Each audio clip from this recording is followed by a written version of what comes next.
Q&A. And also, if you've never heard of Piet Oudolf, all you need to know is that he's the preeminent naturalistic landscape designer in the world right now.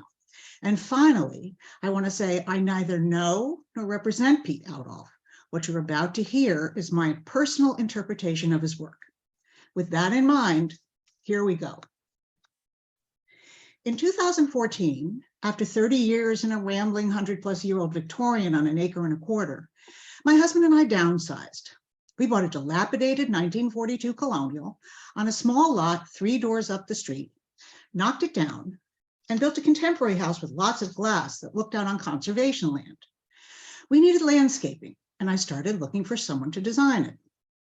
A friend referred me to people he knew who ran a landscape company called R.P. Marzilli.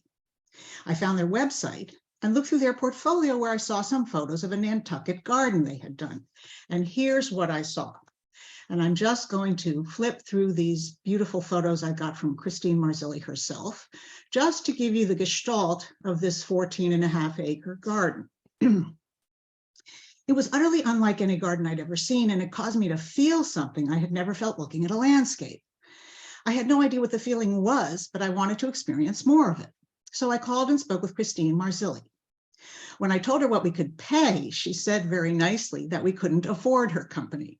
But I asked about the Nantucket garden anyway. She said Piet Oudolf designed it.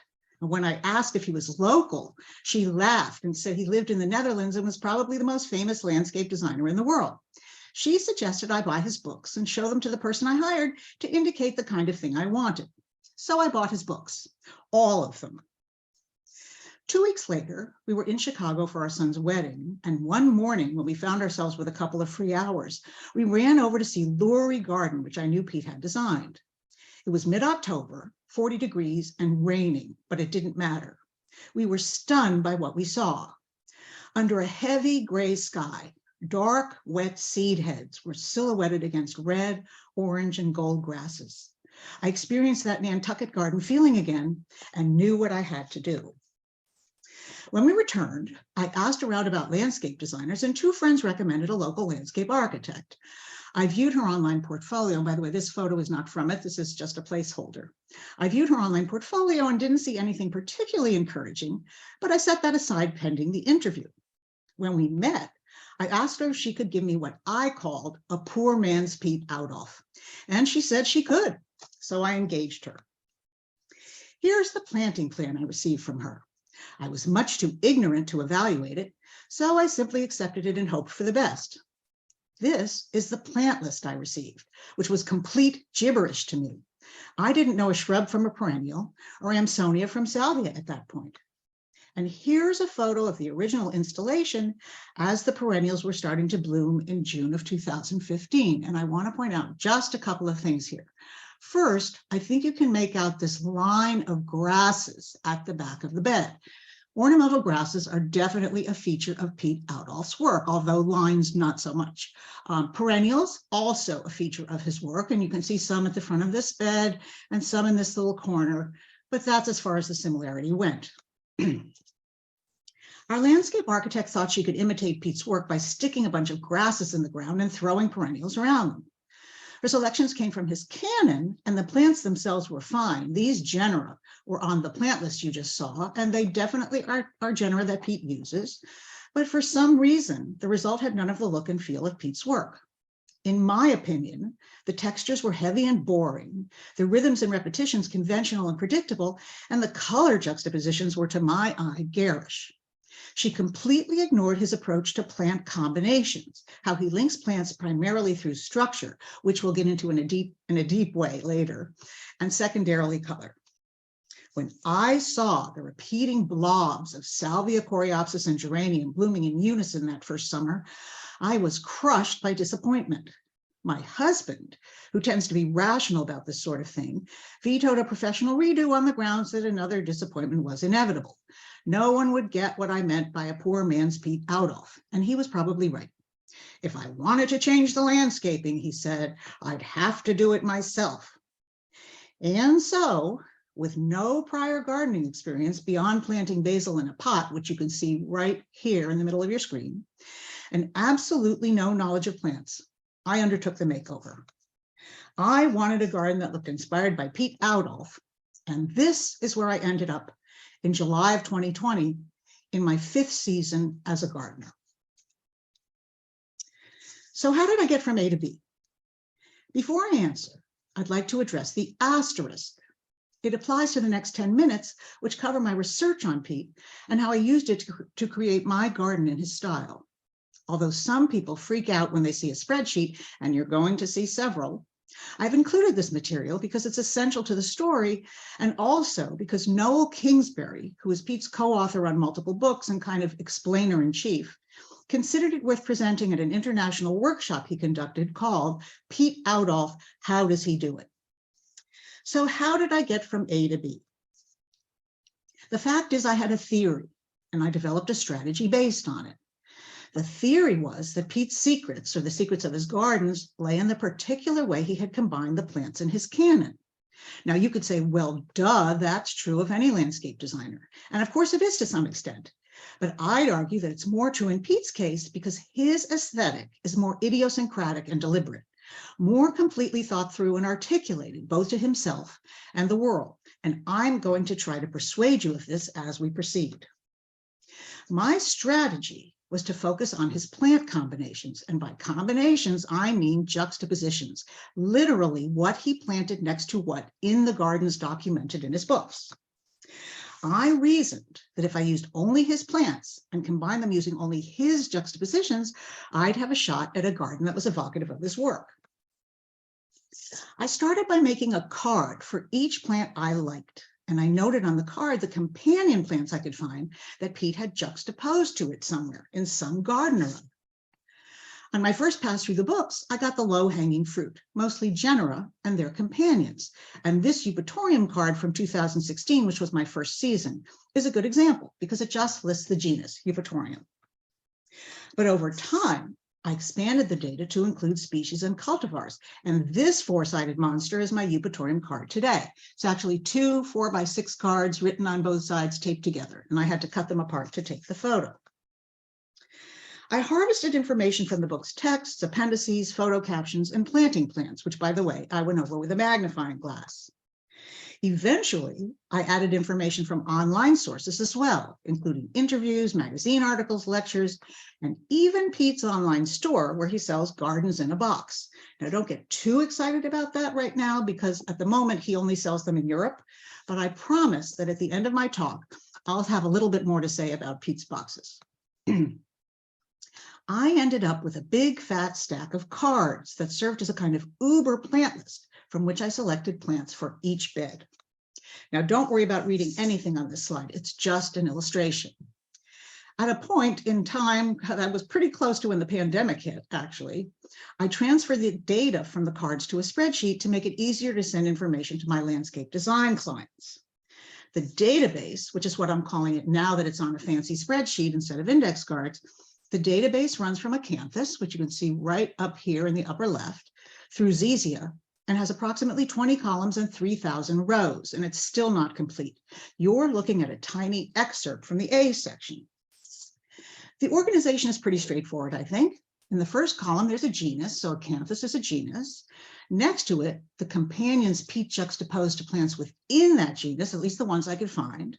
Next to that, there's a species or cultivar, depending on the plant. Next to that, its companions, and so on across all the columns. Now, at this point, you may be thinking, well, that's all very nice, but of what use is it? To demonstrate its utility, I'd like to focus on the last bed I designed. I started with a schematic that I found on page 68 of Designing with Plants. This is not from it. This is just a replica. Designing with Plants is one of Piet's books. It's out of print. You can sometimes get a used copy on the internet if you're lucky. It's a great book, so I would suggest if you're interested in this stuff, looking for it.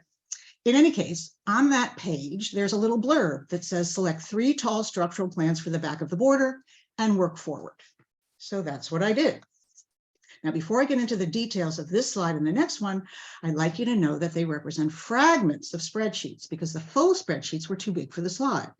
Also, again, no need to try to read anything. Just look at the colors. They tell the whole story.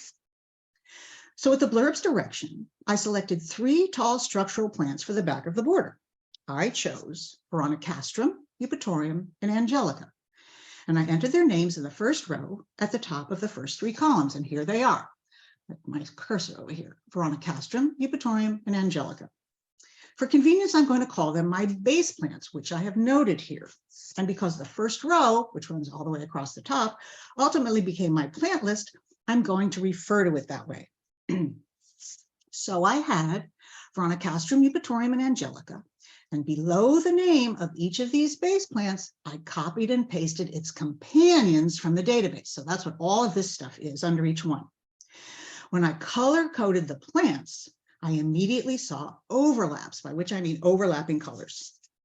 Certain companion plants, which were represented by certain colors, appeared in more than one column, which meant that Piet had juxtaposed them to more than one of my base plants.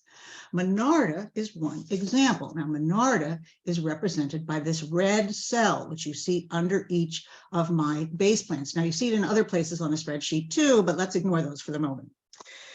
When I saw that certain plants appeared in more than one column, I recognized them as potential linking plants. Now, this is an important term. I'm going to come back to it at the end of my talk, so I'd love for you to put a pin in it, in your brain.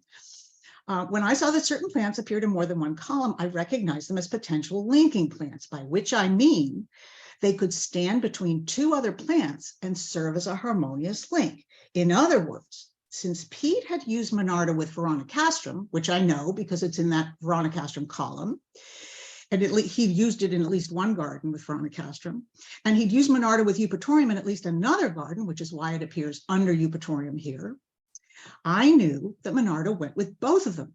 And because Monarda was a companion to all of my base plants, you see it in all three columns, I knew it would make a great linking plant. So I added it to my plant list in the first row. There it is. There's that red cell all the way at the top. After adding it, I copied and pasted its companions below it. So that's what all of this stuff is. I filled out my plant list linking plant by linking plant in just this way. And then I got rid of everything that was not color-coded, the plants that appeared on a white background. Those were the rejects. I disqualified them either because they only appeared in one column, which said to me they were not linking plants because they only went with one other plant, or because they were full sun plants and this was a part shade bid. So I deleted them from the spreadsheet. After doing so, I had my plant list in the first row across the top, as I said, with the corresponding companions to each of those plants below it. And this spreadsheet served as a map of potential juxtapositions for the bed I was designing. Now, the photo you're about to see is an out of focus mess, and I apologize for that. It was never intended for public consumption, but it contains crucial information, so I hope you'll bear with me. To locate the plants in space, I made a card for each column on the previous spreadsheet with the plant list plant at the top underlined. So you'll have to trust me on this. This says Actea at the top of this card, and it is underlined. And then I copied the names of its companions from that column on the previous spreadsheet below it. So that's what these are all the names of its companion. I also added the dimensions, height and width, and that's what all the red scribbling is. Then I placed the cards on the floor and fit them together like a puzzle based on the overlaps, those overlapping colors on the spreadsheet, which are now overlapping names, and informed by basic principles set forth in designing with plants. Here is how the cards fit together. So as I said, this is the Actea card. The third companion to Actea on that card is Aster. And this is the Aster card. And the first companion to Aster on that card is Actea. So these two cards fit together like a lock and key. And that's true of every juxtaposed pair in this arrangement, whether you're going horizontally or vertically. And I'll add that any card, which remember stands for a plant, any card that stands between two other cards is serving as a linking plant. And that's true whether you're going horizontally or vertically. The assembled puzzle, and I'm referring to this mess as my puzzle, represented the distribution of plant blocks in the bed. Now I'm calling them blocks. You may call them drifts or clumps or something like that. Block is a little slightly technical term. Now, they were not blocky. They were not rectangles. They were organic shapes. This is just a sort of abstract representation. But that's what this represented, the distribution of blocks in the bed. So this represented the Actea block, and this represented the Aster block, and so on. After doing a bit of math based on the dimensions, I was able to create a rough, as you can see, very rough, planting plan that was based on my puzzle. So this is 1/4-inch graph paper. And these squares are, believe it or not, scaled Post-it notes that I stuck on it. And I want to point out a couple of specific things. So first of all, my base plants were, you'll recall, Veronicastrum, Eupatorium, and Angelica. You will not see Angelica in the photo on the next slide because it's off to the right. It'll be out of the shot. But you will see Monarda serving as a linking plant between Veronicastrum and Eupatorium. Here's a photo of one tiny corner of the bed. Angelica, as I said, is way over here, out of the shot. But you can see Veronicastrum, which happens to be Fascination. Here's Eupatorium, which is Rhizoschirm, that's the cultivar. And in between them, this red one, serving as a linking plant, is Monarda Jacob Klein. And this is just a wider shot of the same bed. So in a nutshell, that's how I got from A to B. Now, you may not have noticed, but I left a very long loose thread hanging a moment ago when I was describing how I generated my planting plan. And I'm not in the habit of quoting myself. I'm just going to do it here to make a point. I said I fit them together like a puzzle based on the overlaps and informed by basic principles set forth in designing with plants. The second half of that statement is the thread I'm going to be pulling during the remainder of our time together. To understand Piet Oudolf's design principles, it's important to appreciate the historical context in which he came of age as a landscape designer. Piet was one of the founders of the new Perennial movement, also known as the Dutch Wave, which took shape in Europe during the late 70s and early 80s. The new perennialists were reacting to certain trends that dominated European gardening, which was mostly English gardening at that time. And I'm just going to go down the list and then elaborate. The trends include English country gardens, color-based gardening, and gardens that the new perennialists described as biddy and pretty, soldiers on parade, and frozen. They also objected to the tradition of cutting gardens back in the fall, which limited the season of interest to spring and summer. Let's examine each of these trends. English country gardens dominated the scene, and in the view of the new perennialists, they lacked structure. And I'm going to use the term in a sort of common sense now, and then eventually I'll talk about the technical aspects. So in the view of the new perennialists, they lacked structure. And as a consequence of that, they had a daintiness that was inconsistent with their concept of nature. Now, the daintiness comes from the prevalence of plants like this, these amorphous, fluffy plants. Now, Piet uses plants like that in his gardens. He calls them filler plants, but they're always in the minority. If you look around this garden, I think they're probably, I don't know, 80% of the biomass. So that contributed this dainty thing that they hated. And so they objected to English country gardens on those grounds. They also objected to this kind of contrived repetitive pattern. Anything that can be characterized as contrived was not evocative of nature. It was anathema to the new perennialists. Color-based gardening kind of speaks for itself, also clearly man-made, not evocative of nature. And now we come to biddy and pretty. What did that mean? Well, it was a direct quote from Piet, and he uttered it on seeing a particular American public garden, which I will not name on the chance that someone loves it. But what he meant by that was two things. The biddy part referred to plants of short statures, 3 feet or less, which was typical of English country gardens.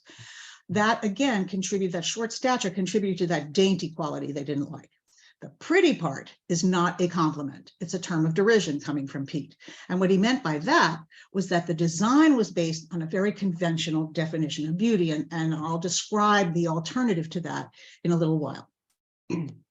Soldiers on parade. What did that mean? Well, it implied a rigid adherence to height as an organizing principle, as well as a frontal sight line, as if the observer were on a reviewing stand and the plants were marching past. Now, notice the regimented arrangement. All the tall plants are in the back, and there's a kind of formulaic decrease in height toward the front of the border. Now, I grant you, this is an extreme example, but I think you'd agree that in traditional gardens, the tallest plants are in the back and the shortest plants are in the front, and the in-between ones are in between. This kind of contrivance, like the others, was anathema to the new perennialists. They hated it. It was not evocative of nature. The frozen descriptor referred to the absence of plant movement. Now, plant movement was a phenomenon that the new perennialists observed in nature and tried to bring into gardens. If you look around this garden, you'll see mostly short, fluffy, amorphous plants, filler plants, in other words. See them, and they're mostly 3 feet or less. Now, plants like that don't move very well in response to a breeze or an insect landing on them. Now, these geraniums in the front might do that, but the rest of these plants would not. Also, as I mentioned, the new perennialists rebelled against the tradition of cutting gardens back in the fall, which was based on the notion that gardens were beautiful only in spring and summer. The new perennialists countered these trends in a number of ways.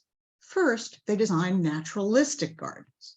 As articulated by Piet, their goal was, quote, to create an impression and expression of nature, end quote. And incidentally, most gardens even now have nothing to do with nature. They're about someone's idea of what's pretty in the Piet Oudolf sense of that word. They rejected color schemes as a basis for planting design and instead emphasized the importance of structure, into which we're about to take a deep dive. To counter bitty and pretty gardens, they introduced large plants to evoke the grandeur of nature. And they also preferred spontaneity and surprise to contrivance, symmetry, and predictable patterns. Instead of conceiving of gardens as viewed only from the front and deferring to height as the determinant of plant placement, they thought in terms of multiple sightlines and introduced tall screen or curtain plants. And by the way, that's Piet's terminology and his specific contribution. Tall screen or curtain plants to the middle and front of the border, and I'll show you some of those. They avoided the despised frozen quality by using plants that would move in the slightest breeze and catch the light. Their gardens were dynamic and they breathed. And they expanded the season of interest beyond spring and summer by redefining beauty to include seed heads and plants in decline. As Piet says, quote, brown is a color too. Finally, they used plants that retained their character even in winter. So the ideal season of interest for them became 9 months. The new perennialists accomplished most of their naturalistic goals by introducing a new canon of plants, which became known and still are known to some extent as new perennials, hence the name New Perennial Movement. These plants possess the qualities they value. So what's new about new perennials? Well, first of all, they're closer to their natural ancestors in having what is called a lower flower to foliage ratio, and I'll explain that in a moment. Many of them move with the breeze and catch light. Many of them have strong structures. Some of them are quite large plants intended to evoke the grandeur of nature. Some of them were species that existed at the time that were not used in gardens. They were outside the traditional gardening canon. And in addition to those species which the new perennials brought into the gardening canon, they bred new ones. Many of them were plantsmen. And when they couldn't get the kinds of plants that contributed the naturalistic effects they sought, they bred new ones. And I'll show you some examples of Piet's work in that area. Piet, as I mentioned, contributed this concept of screen and curtain plants, and I'll show you some. And many of the new perennials looked good in fall and winter because they had strong structures. And now I'd like to flesh out these distinctions for you. Consider roses, which are traditional garden plants. They're bred for their flowers with the goal of maximizing floral display or coverage, lots of flowers and as little foliage as possible. In other words, they have a high flower to foliage ratio. As a consequence, they have a heavy texture. They're heavy with flowers when they're in bloom, and they don't move, they're static. New perennials, on the other hand, are closer to their natural ancestors in having a lower flower to foliage ratio, less flower, more foliage. The flowers tend to be smaller and occupy less of a given plant's surface area. As a result, they have a finer texture, which enables them to move in response to a breeze or a bee landing on them. And although this is not a candidate for an Academy Award, I want to show you Nautia macedonica, which you saw on the previous slide, dancing very cheerfully in response to a gentle breeze. Now, the capacity to move like that is a function of a fine texture, which requires a low flower to foliage ratio. The fine texture of new perennials also enables many of them to catch light. Ornamental grasses exemplify this value, and this is my favorite grass, Mullidian transparent, and you can see it here. I'm just going to play this again because I love it. Moving in a gentle breeze and catching light. Now, both of those capacities to move and catch light are, again, a function of a fine texture, which requires a low flower to foliage ratio. While ornamental grasses are perhaps the most consistent light catchers, they're not the only new perennials that have that ability. This little gem, Sanguisorba menziesii, I think you'll agree has some talents in that area as well. Now, it happens to be backlit here, and I don't know how it strikes you, but to me, the effect of backlighting on the structures of these little flowers is completely magical and transcendent. And that's the kind of special effect the new perennialists were seeking in their gardens. As I mentioned, many new perennials have strong structures, and this is just a preview of coming attractions. We're going to get into all of Piet's structures shortly, but I wanted to show you a couple. So this umbrella-shaped thing, oh, and by the way, this is the Angelica end of that bed, which was the last one I designed. And I want to just say parenthetically, you are going to see a lot of stakes in my garden because we live on the highest hill in Newton, which you may have heard of, is called Heartbreak Hill. We live at the very top. My garden is on an incline, and I basically have to stake any plant over 18 inches. So it's not, you're not going to see stakes in Piet Oudolf's gardens or any of that, but I just had no choice. In any case, this umbrella-shaped flower, this is actually the seed head of Angelica gigas. This is called an umbel. So umbrella-shaped umbel. This vertical spiry thing is in fact called a spire in Piet speak. And you're going to see a lot of spires and umbels and other shapes as well. As I mentioned, the new perennialists also introduced large plants to evoke the grandeur of nature and also to counter that bitty aspect of English country gardens.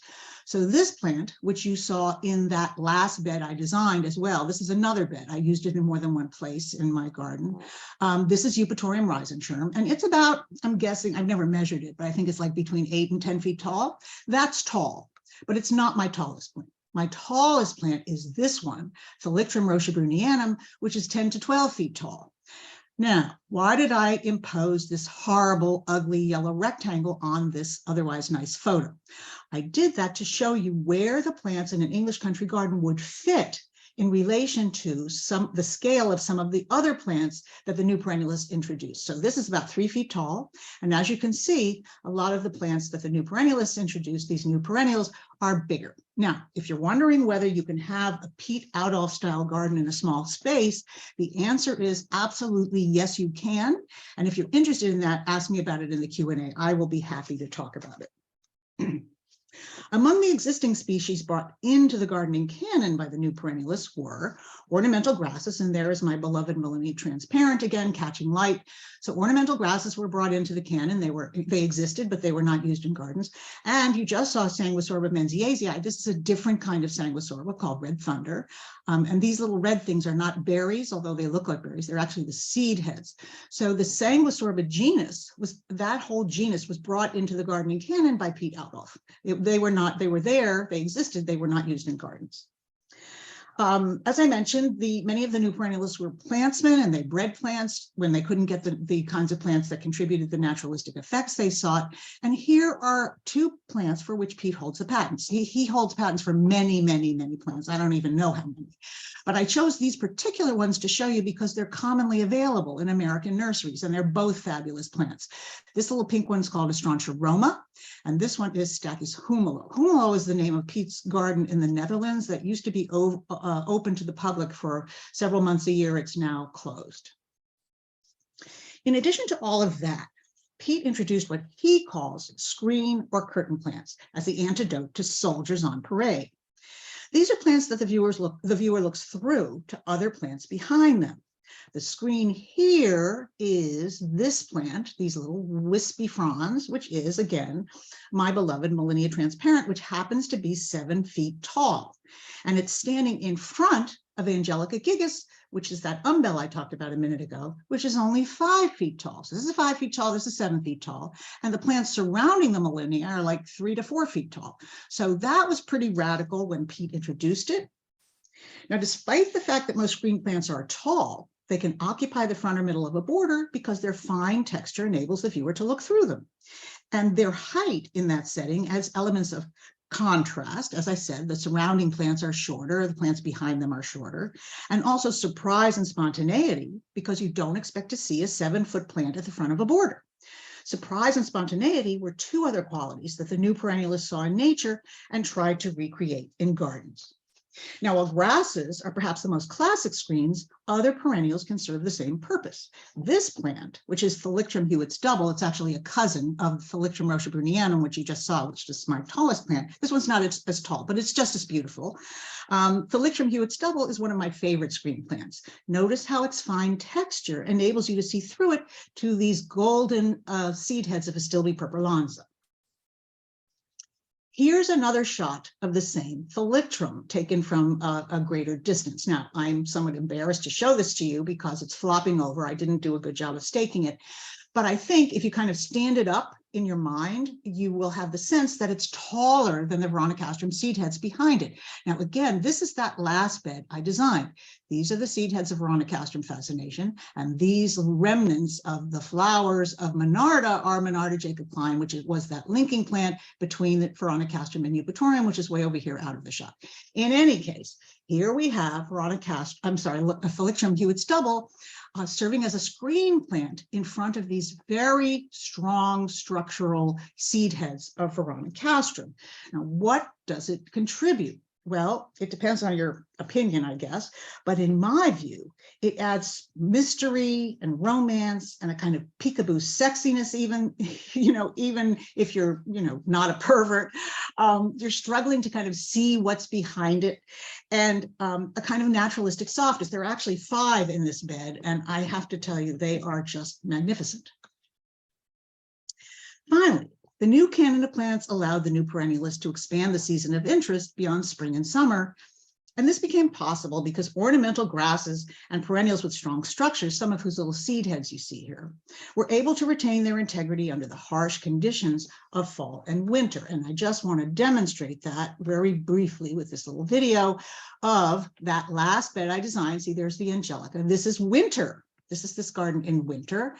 There's a spire, and these plants you are seeing dusted with snow. What you're actually seeing is snow on low flower to foliage ratios and structure. So that represents the expanded season of interest of these new perennial plants. At last, we come to the heart of the matter, namely structure. So what is structure for Piet? Now, this may surprise you, but Piet defines structure primarily in terms of the shape of the flower and seed head.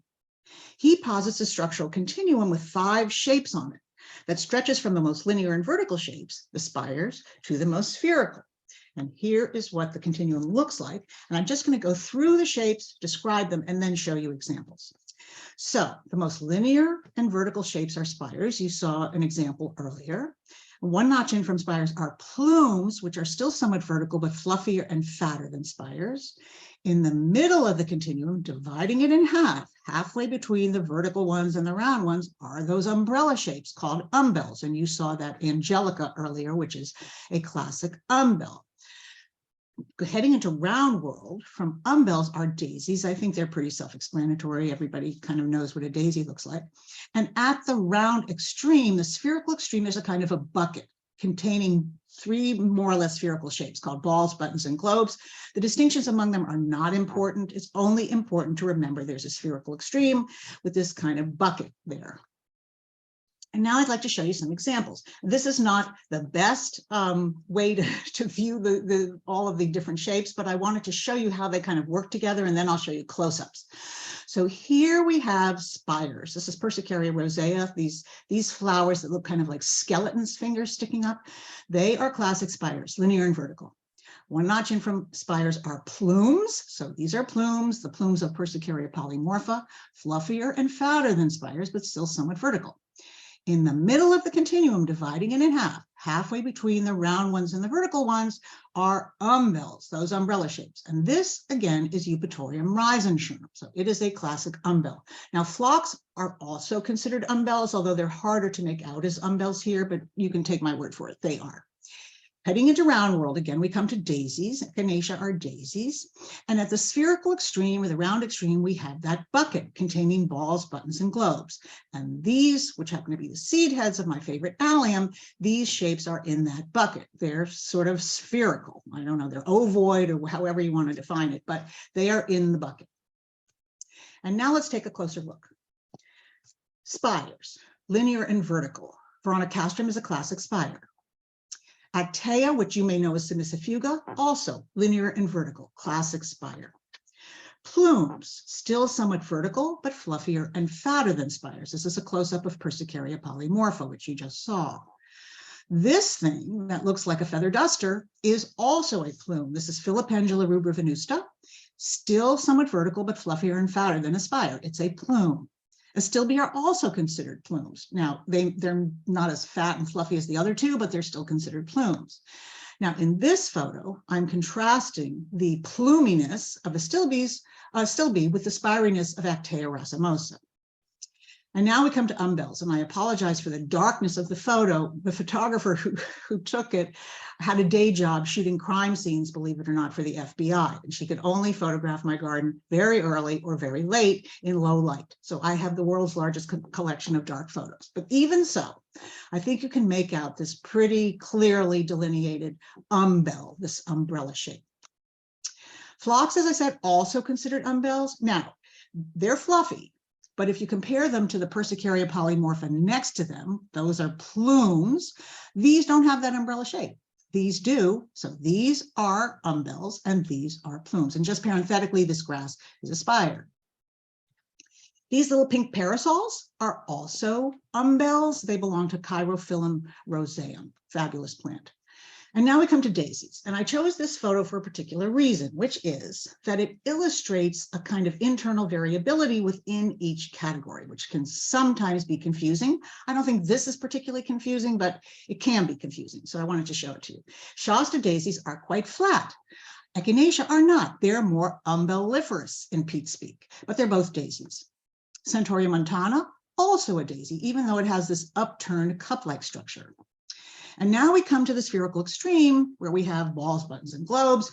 And I chose this photo for the same reason. These plants, which you've already seen, are considered buttons by Piet, even though this one's a little bit spiry and this one is a little bit umbelliferous, but Piet considers both of them buttons. And I can't defend it, I'm just stating it because that's what he says. Naudia macedonica, which you saw dancing in the breeze, is in the bucket. Echinops is in the bucket. Erinium are in the bucket. Sanguisorba red thunder, which you saw earlier, those are those little berry-like seed heads. They're in the bucket. Allium spherocephalon is in that bucket. And now that you are somewhat familiar with the language of structure, I'd like to introduce the meta concept in relation to which that language, the language of structure, becomes meaningful. The meta concept is Piet's theory of coherence and contrast. He believes, and I agree with him, that in order to create an impression and expression of nature, you have to balance coherence and contrast. You need just the right amount of each. Too much contrast or too little coherence is overstimulating, disturbing, and distracting. It disrupts the perceptual flow. Too little contrast or too much coherence is boring and not stimulating enough. He believes there's a sweet spot where the balance is just right. Unfortunately, the path to that sweet spot runs through the thicket of Piet's rules for combining structure and color. So what are the rules? Now, before I tell you the rules, I want to remind you of the purpose of all of this, the goal, the overarching goal of a Piet Oudolf style garden or a new perennialist garden is to create an impression and expression of nature. And the means to that goal is this special balance between coherence and contrast. One of the contributors to that balance, one of the most important contributors, I'll say, is this set of rules for combining plants. So let's just start with the basics. Combinations, and I mean plant combinations here, entail juxtapositions. Every juxtaposition involves two plants or two species, and each plant has a structure and a color. Therefore, every juxtaposition involves two structures and two colors, a structure and a color for each plant. Now, here's the important part.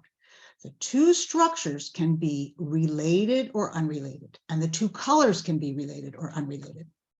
So what are related structures? Well, the vertical ones, spires and plumes, are related to each other.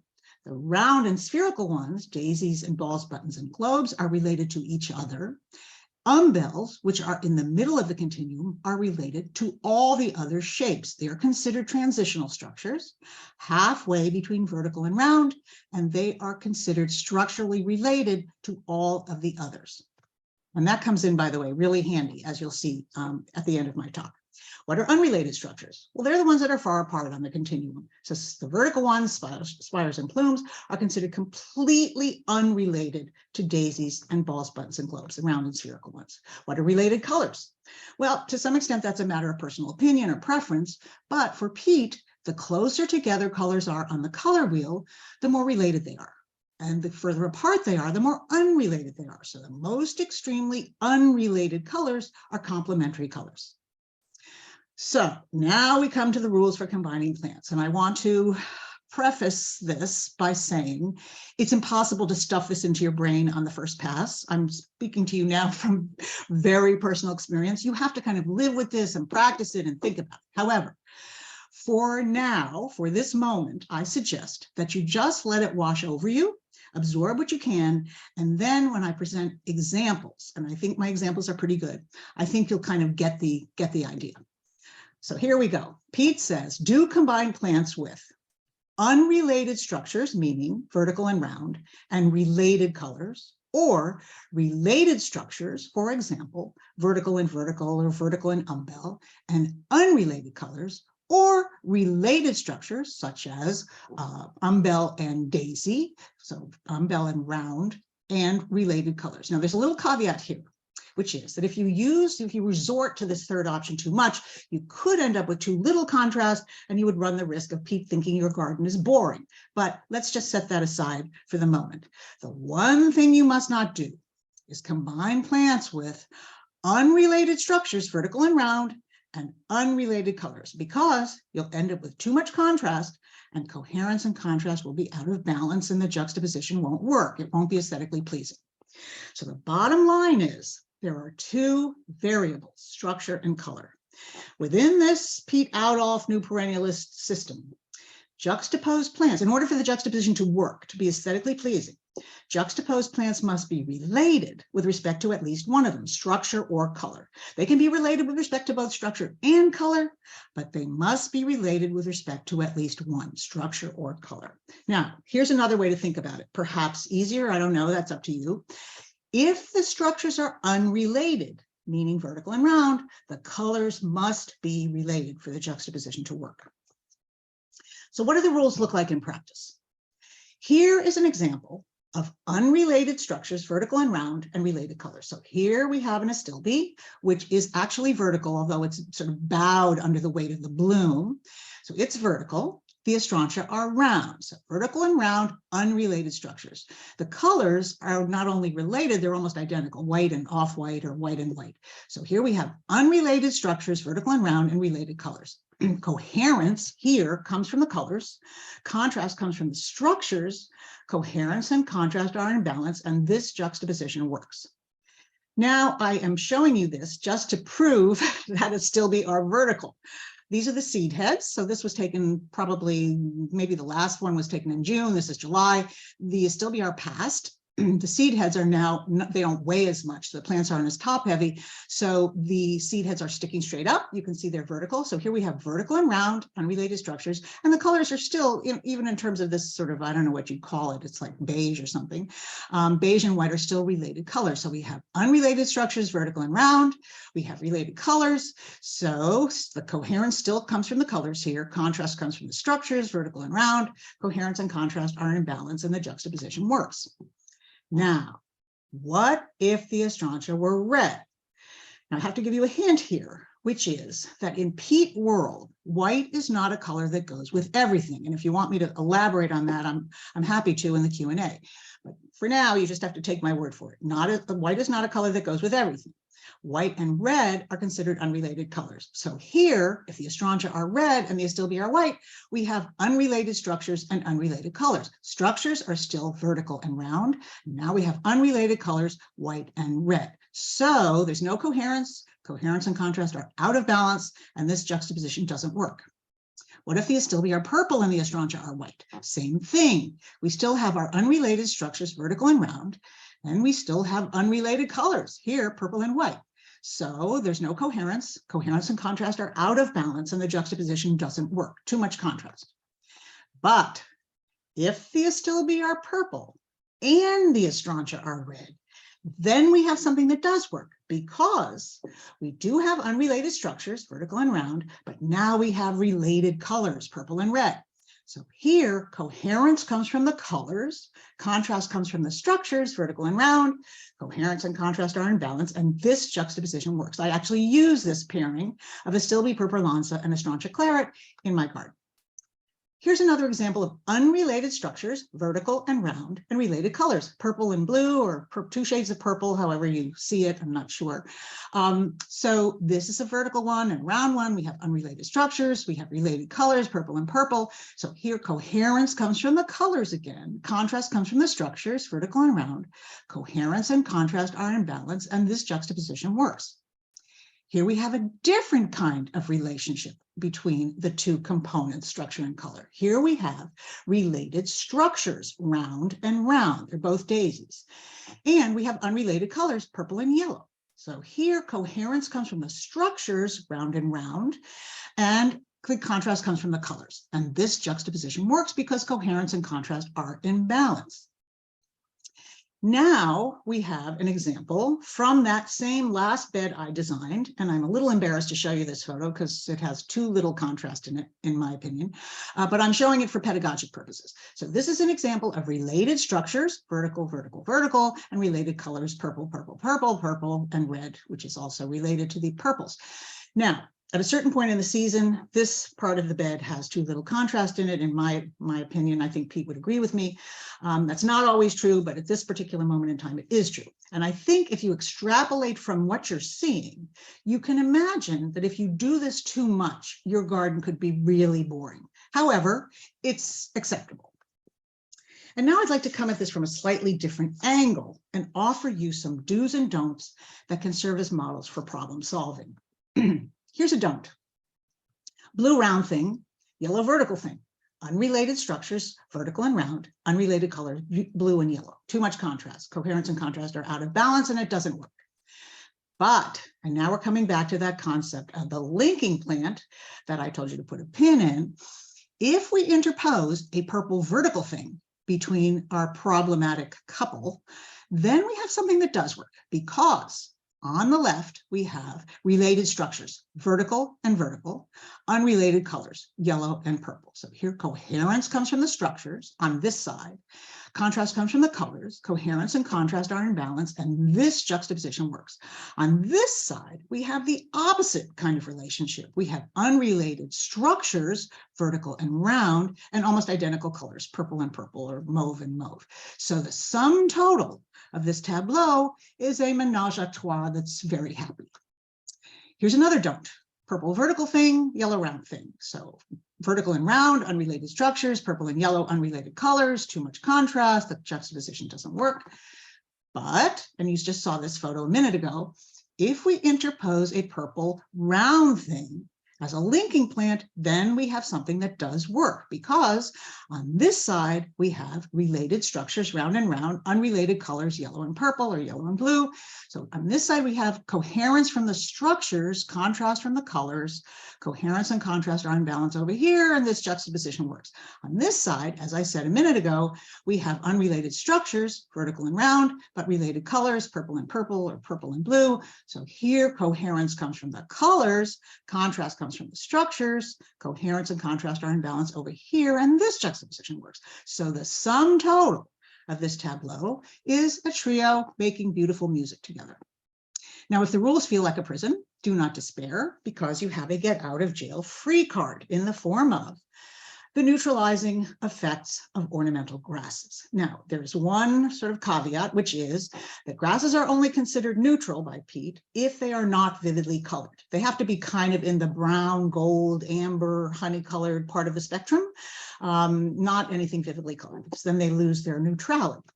And now I would like to keep a promise I made early on, having to do with saying more about Pete's boxes, in order to show you how the neutrality of grasses can help you in situations where you might have too much contrast. So I can't show you Piet's boxes because that would be a violation of his copyright, but I can tell you about them. So there is a box that he sells called something like the Autumn Palette Grass Collection.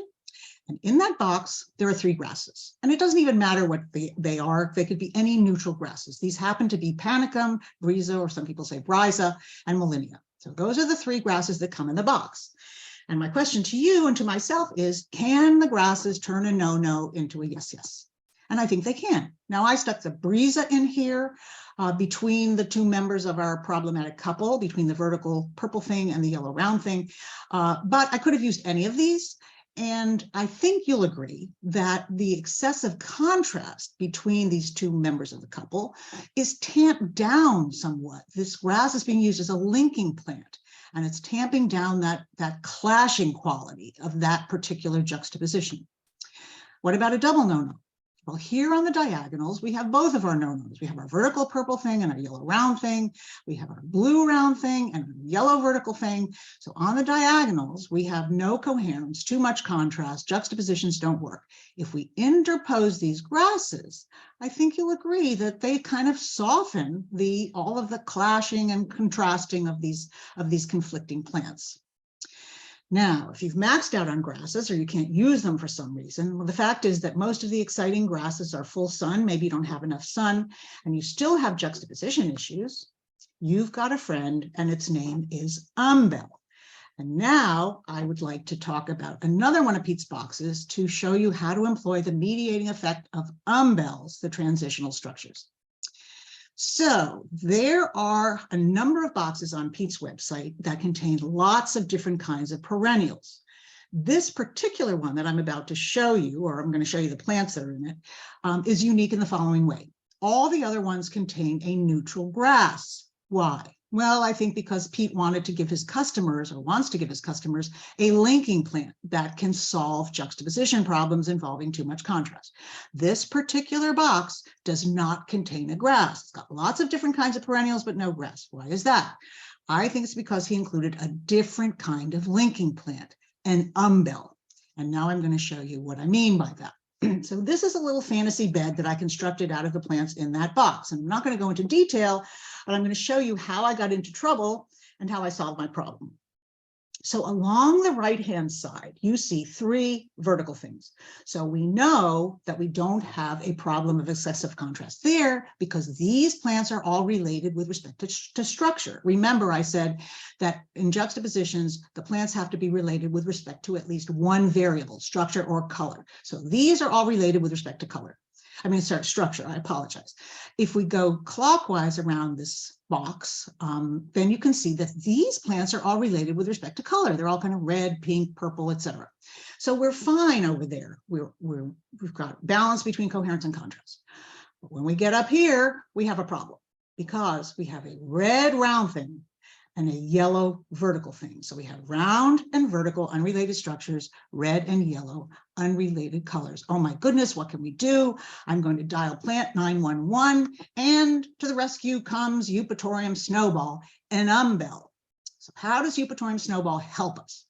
Well, you'll recall that umbels are the transitional structures, and they are related structurally to all the other shapes. They're related to the round ones, and they're related to the vertical ones. So on this side, we have related structures, and whether you think those colors are related or not is irrelevant, doesn't matter, because we have related structures. So coherence comes from the structures on that side, and contrast may come from the colors. It doesn't matter. Coherence and contrast are in balance over there. And on this side, we have related structures because umbels are also related to the vertical ones. So we have related structures, and whether yellow and white are related colors or not, that doesn't matter because we know we are in good shape. And this trio is now harmonious. And that, my friends, brings me to the end of my tale. Now, if you're not totally sick of this topic and you want to learn more, I invite you to visit my website, which is called notyourmothersgarden.com. There's no apostrophe in the URL. Or you can email me directly at dfchud@gmail.com, and I'll be happy to tell you how you can learn more. And I invite you to follow me on Instagram, where my moniker is at Not Your Mother's Garden with little underscores in between the words. And with that, I'd like to thank you for your attention. And now I will stop my share and turn on my video camera as I promised. And now I'll take your questions. Wow, thank you so much, Deborah. That was really wonderful. And I'm so glad that we'll all be getting the recording of this talk, because I want to go back to the beginning and hear you give that talk again, because it was so much wonderful information. And just to let everybody know, we will be sending around a link to the recording to participants, to registrants of the program.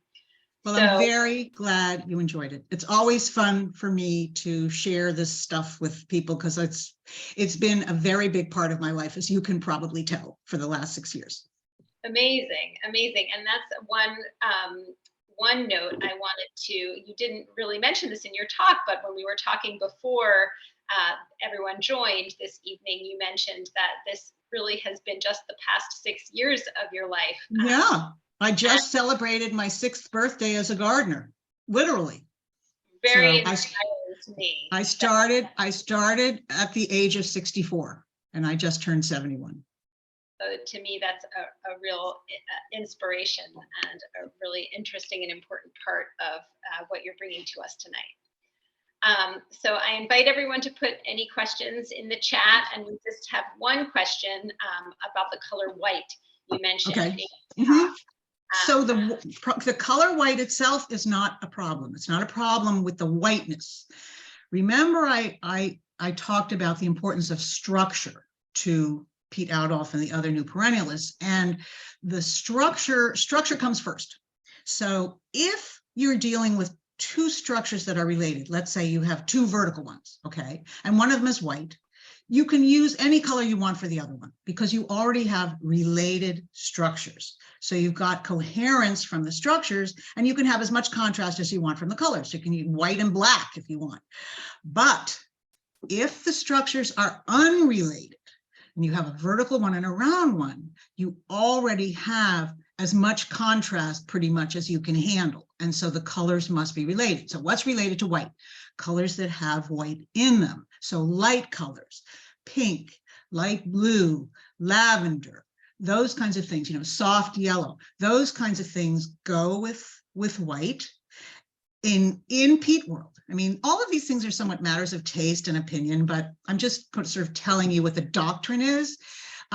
So white itself is not the problem. The problem is the relationship between the structures, and the relationship between the structures determines the color parameters for neighboring plants. And so if you've got structures that are related, you can do whatever you want. If they're unrelated, you have to be careful. And so you have to use colors that are related to white. I hope that's clear. Great answer. Thank you so much. We have another question about small gardens and Oudolf's design. You mentioned that as well. I said it's possible. Well, I will tell you that I think I should win the prize for the smallest Piet Oudolf style garden in the world, because 2 summers ago, I was commissioned to design a cutting garden, a Piet Oudolf style cutting garden in a condo development, where the client had a little tiny postage stamp lawn that was 10 feet by 14 feet. It's 140 square feet. She wanted to replace it with a Piet Oudolf style garden. And I did it. Now, I did not use 14-foot plants. I think the tallest plant was about 4 feet, but you can get all the other naturalistic qualities, the movement, the light catching, the low flower to foliage ratios, the plants with structural integrity. You can use all of those things in a small space. The only thing you can't get into that space is the grandeur of nature, which does require big plants. So it's totally possible. I'm not kidding. I mean, it was 140 square feet. The other thing I will say is this past summer, I just designed and installed a garden for my son, who has a little house and a little yard. I think his garden was total, I'm guessing 300 square feet. That's still pretty small. My garden is 4,200 square feet. I have a pretty good sized garden, but I have designed a number of small Piet Oudolf style gardens. And again, it's really just a function of the plants, that you choose, which should come from this new perennial canon, and following those basic rules to avoid too much contrast. When I'm called, and this is sort of a slight detour, but I want to say it anyway.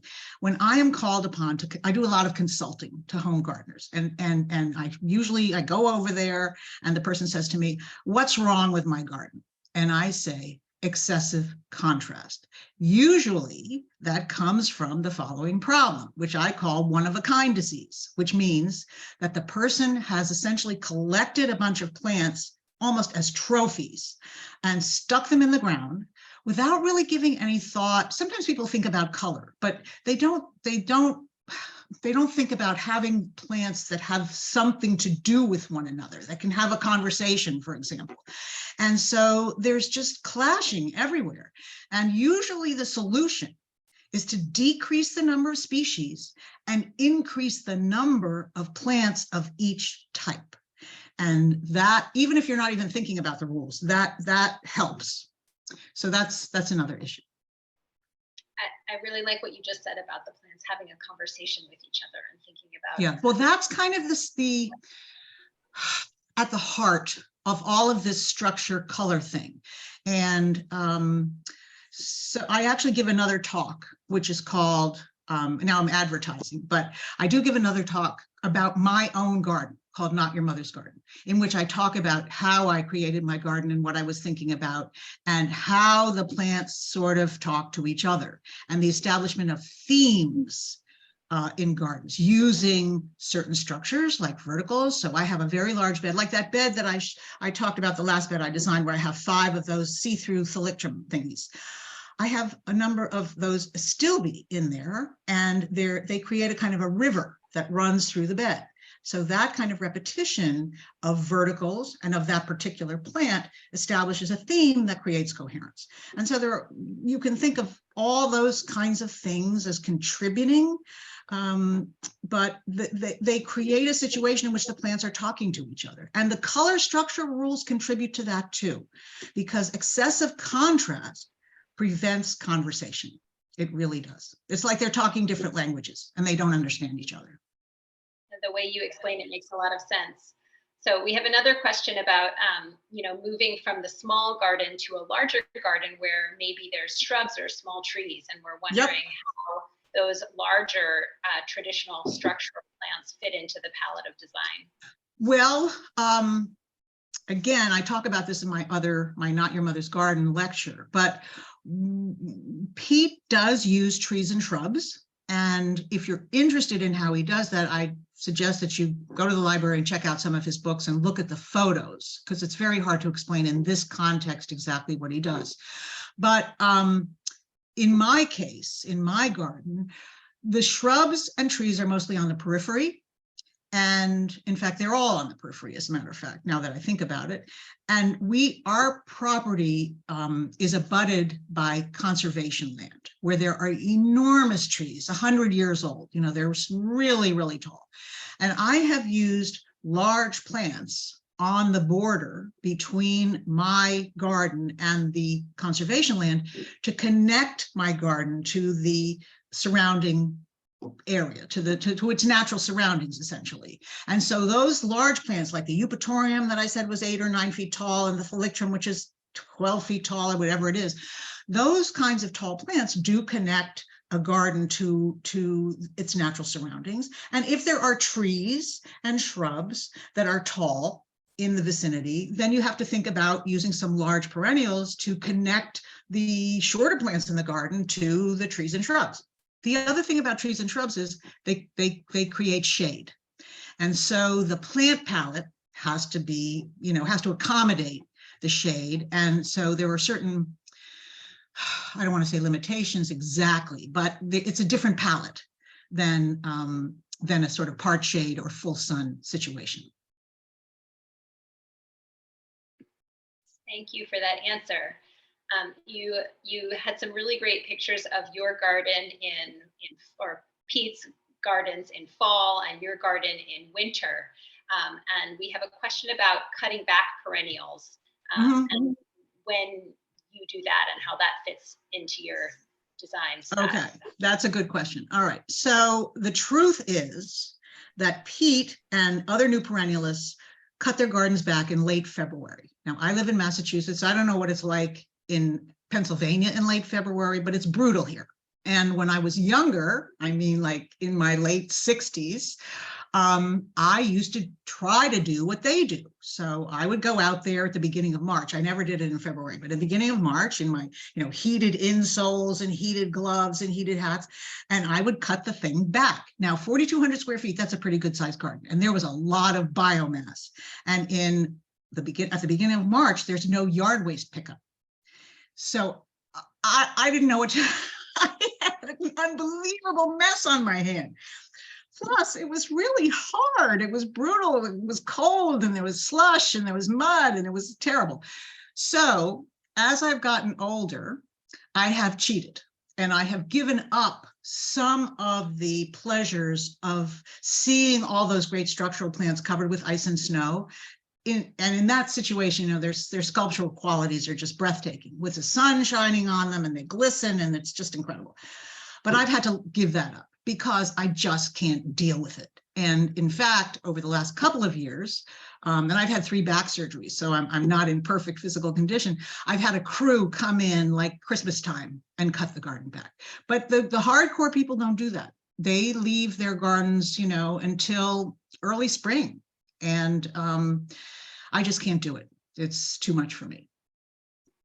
Yeah, that answers one of the questions about whether you still do all the physical work yourself. So, well, I do.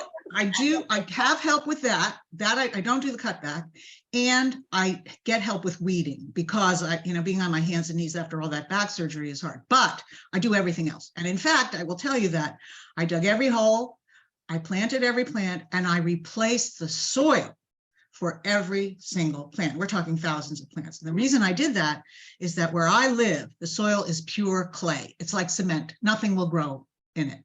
And so I had to replace the soil for all of those plants. And I did all of that. And I do all the staking. And I pretty much do it. And in terms of irrigation, I do a lot of that myself too. We do have an irrigation system, but when I started this garden, I was so ignorant. I did not know, this is a true statement, I did not know that plants differed in their water requirements, believe it or not.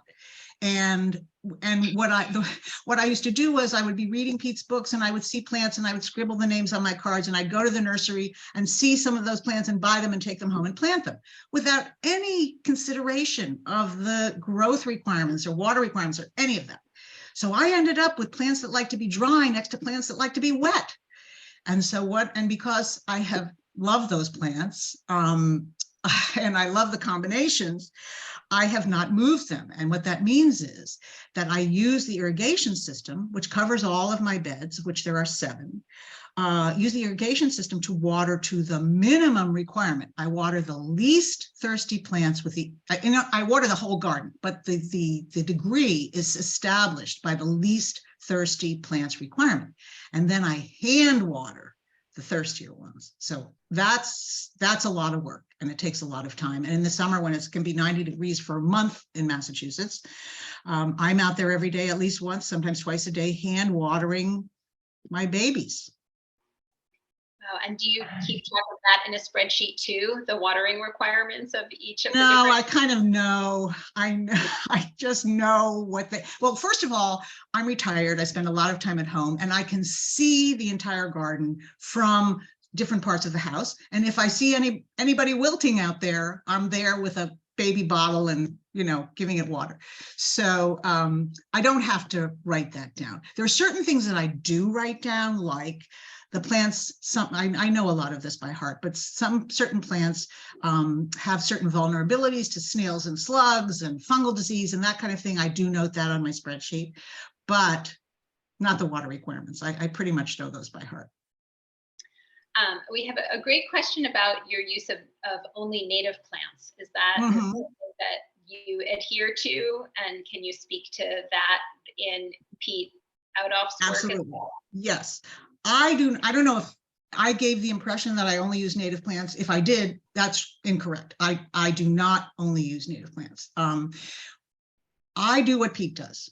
Now, Piet is someone who is an artist first, which means that when he designs a garden, he has an artistic vision and he tries to realize that vision. And in that process, he tries to use as many natives as possible. Sometimes, I don't know if he's ever done a garden completely with native plants, but for example, Delaware Botanic Gardens, there's an Oudolf meadow there.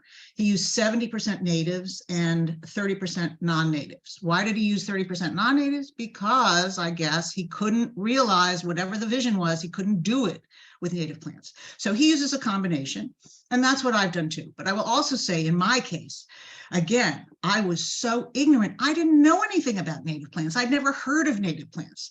So I was just using plants, I worked from my database of his combinations.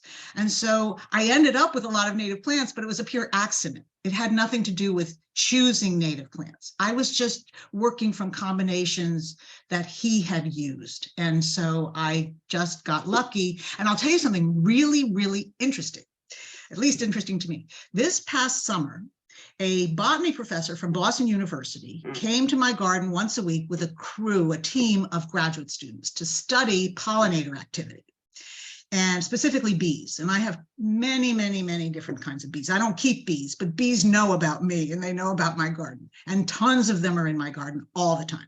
And then he wrote a paper that he published. And in the paper, he states that the bees preferred the non-native plants, which was shocking to him and to his crew and to me. So native plants are great, but I don't know, bees like non-native plants. And that's all I can tell you. I thought it was very interesting. Yeah, thank you so much. The first speaker in our lecture series was Doug Tallamy, an entomologist, and who works at the University of Delaware.